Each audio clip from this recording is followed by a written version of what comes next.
السلام عليكم ورحمة الله وبركاته، اخواتنا حبايبنا، ازيكم عاملين ايه؟ يا رب تكونوا بخير.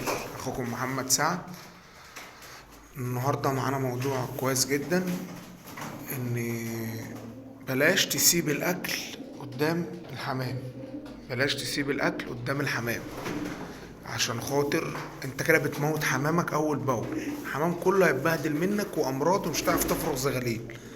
اول حاجة ان الحمام بيعمل حمام على الزبل بتاعه، بيقع على الاكل ويرجع ياكله كده تمام. الحمام هيجيله ديدان وسالمونيلا.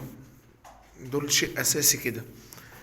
تاني حاجة، يعني خلي بالكوا على حمامكم وتيجي تكلفوهم، اكلفوا وشيل من قدامهم الاكل. وكمان الحمام لما بيلاقي ان الاكل قدامه كتير بي مش بيرضى ياكل كويس، ومش بيرضى يزق الزلوز كويس. يعني هتلاقي الدنيا باظت معاك برضو. فالاحسن ان انت تبقى عامل لهم ميعاد اكل في وقت كويس كده، ودايما اطلع اكلهم لغايه ما يشبعوا، تشيل من قدامهم الاكل. تمام. وربنا يحفظنا ويحفظ حمامكم. ولو استفدت حاجه من الفيديو متنساش اللايك والشير والاشتراك في القناه. وخش على، هتلاقي فيديوهات كتير جدا هتفيد ناس كتير قوي. السلام عليكم.